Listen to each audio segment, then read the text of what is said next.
Magandang araw sa inyong lahat. Welcome to another episode of Inspire Talks, kung saan pag-uusapan natin ang mga kwento, tips, at insight na makapagbibigay ng motivation sa ating buhay. Ako ang inyong host, Mark Austin, at ngayong episode, pag-uusapan natin ang isa sa pinaka-importanteng aspeto sa anumang larangan ng leadership. Ano nga bang mga katangian ng isang mahusay na leader? Paano nga ba tayo magiging isang epektibong leader sa harap ng mga hamon? Today, pag-uusapan natin kung paano maging isang mabuting leader. We know that leadership is not just about giving orders. Ito ay tungkol sa paggabay, malasakit, at paggawa ng tamang desisyon as well. Para sagutin ang mga tanong na yan, we have a very special guest. She is a leader in our community, a coach, a former leader of our school, and also someone who has been inspiring countless individuals through her expertise. Let's all welcome Miss Daphne Camby. Hello Mark at sa lahat ng listeners ng Inspire Talks. Maraming salamat sa pag-imbita. Excited akong magbahagi ng aking mga natutunan tungkol sa leadership. Oh, thank you so much, Miss Daphne, for having here. Great to have you here, Miss Daphne. Let's dive into our discussion. Simulan na natin. Handa ka na ba, Miss Daphne? So, unang tanong. How can someone develop leadership skills? Or, paano ba, Daphne, kung gusto ng isang tao maging leader, pero sa tingin niya kulang pa siya ng skills, anong pwede niyang gawin? Napakaganda ng tanong na yan. Una, mag-aral ka. Read books, attend seminars, or listen to podcasts tulad nito. Ang pag-aaral ay continuous process.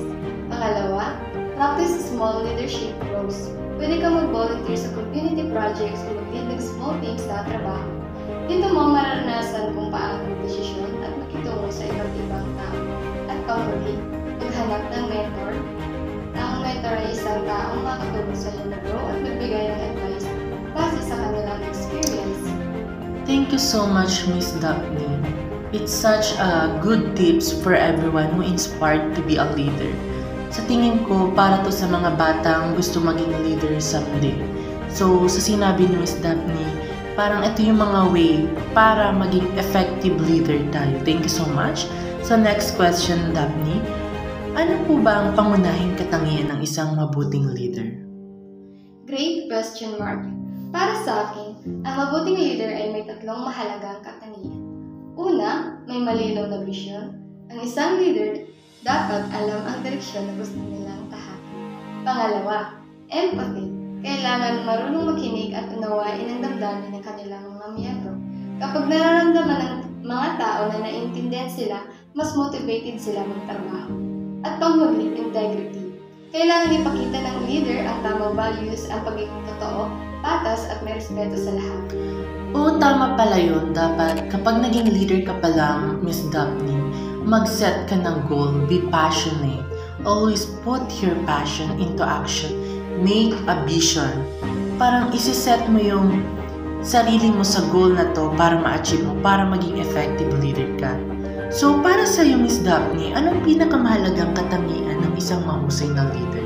Napakahalaga na lang yan, Mark. Para sa akin, ang core ng leadership ay dapat ang bawat salita at gawa mo ay consistent. Kung anong sinasabi mo, yun dapat ang ginagawa mo.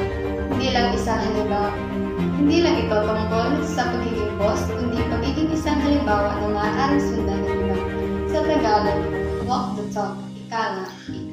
So, ang pagiging leader from the word itself, lead. You should inspire, or you should be the voice for those voiceless, or you are not just being an echo. So, napakagandang tips yan para sa mga magiging next leader ng ating community or ng ating country. So, totoo, lalo na sa panahon ngayon, kailangan natin ng mga leader na mapagkakatiwalaan, lalo na sa panahon ngayon, hindi lang yung puro pangako ang kainilang nabibigay, dapat may action din. Okay, ito ang susunod. Paano mo mai-inspire ang isang team or ang isang tao na may mababang moral? Great question. Sa ganitong sitwasyon, mahalaga mag-focus ka sa empathy at communication. Unawain mo muna kung ano ang dahilan. Mababang moral, tanungin mo ang team makinig sa kanila. After that, magbigay ka ng clear vision. Kumbaga, ipakita mo sa kanila kung saan sila patungo at paano sila makakatulong doon. Empower them and celebrate small wins sa Tagalog. Maging kaagapay mo sila sa bawat Oh, thank you so much, Miss Daphne. So, ang pagiging leader pala dapat, it's not all about the personal interest. Ito pala dapat yung hindi mo iisipin yung pang sarili mo lang na kagustuhan, na dapat sa bawat hakbang, iisipin mo yung instant or circumstance na maidudulot nito, yung positive impact nito sa iyong nasasakupan. Kumbaga, mas magiging effective na leader ka kung papakinggan mo rin ang mga miyembro, hindi lang yung pansarili mo. Pakinggan natin ang hinaing. Dapat pala, hindi pala tayo, Miss Daphne, magbubulag-bulagan or magbibingbingan sa mga hinaing nila, di ba? Para sa panahon ngayon, sa komunidad, dapat our mind is aware on what happens, especially in politics. Huwag natin pabayaan yung mga mahirap na magkaroon ng diskumpiyado sa sarili na ay mahirap lang kami. We should not neglect them or they should not left behind in the society. As a leader, dapat magtulungan na makaangat, hindi yung ikaw ang boss or ikaw lang ang aangat. So, ang ganda ng sinabi mo, Miss Daphne, small wins talaga can make a big difference. Ito ang pangatlong tanong, or paano mo harapin ang conflict sa isang team? Kung baga, may mga unexpected thing bagang nangyayari sa buhay natin, or as a leader, paano mo siya haharapin? Conflicts are inevitable, pero ang mahalaga ay kung paano mo ito haharapin. Bilang leader, kailangan mo mag-initiator. Huwag agad-agad pumili ng panig. Instead, gather facts, let both sides speak, and find a solution that benefits the team as a whole. At huwag kalimutan mag-set ng clear boundaries para hindi na mapulit ang problema.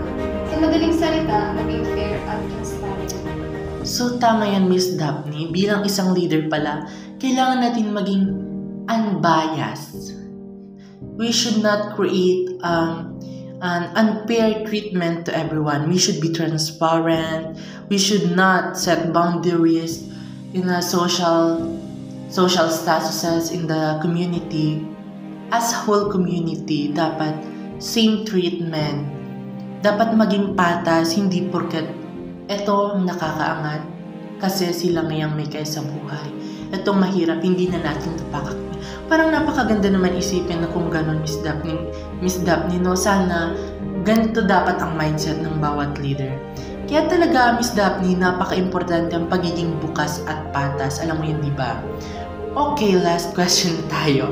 Anong may papayo mo sa mga gustong maging mahusay na leader sa hinaharap? Or what would be your message to the inspiring leader in the future, especially to the young generations, to someone na gusto maging leader? Sa tingin mo, ano yung magbibigay mong tips para maging good leader din sila like you?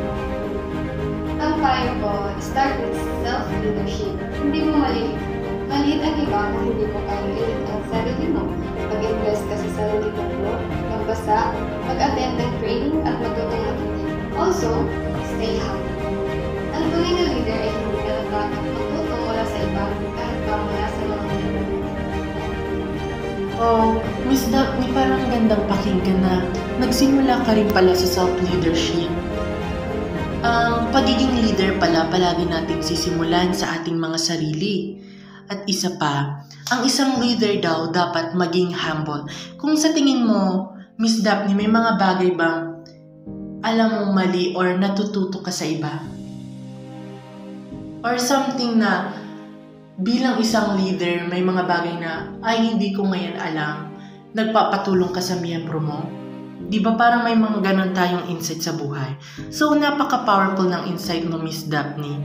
Maraming salamat at ang dami naming natutunan. So, kahit akong host, ang dami kong natutunan sa mga tips or message mo to be how a good leader. You know what, Miss Daphne? I am a former school president and I am a former Vice President in our community in the organization of Barangay Children's, and also I am a current SK Treasurer in our community. And your tips are very helpful to me that I can apply to myself to be an effective leader someday. You know what, Miss Daphne, thank you so much for having us today.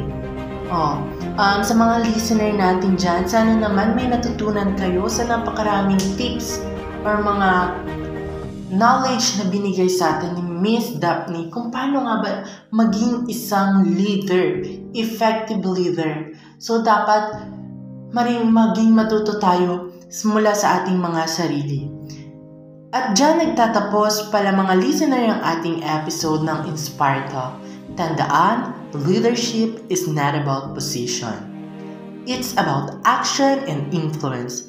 Maraming salamat ulit kay Miss Daphne Cambi para sa inspiring discussion na ito. Sa mga listener natin, kung nagustuhan ninyo ang episode na ito, don't forget to share it with your friends and follow us for more inspirational talks. Ako si Mark Alcina, ang inyong host. And as always, keep inspiring and be the change you want to see. Salamat and see you next time. Thank you, Mark, and thank you sa lahat ng nakinig. Stay inspired. Thank you so much, Miss Daphne. Bye for now, everyone. Manatiling nakatutok para sa susunod na programa. Paalam!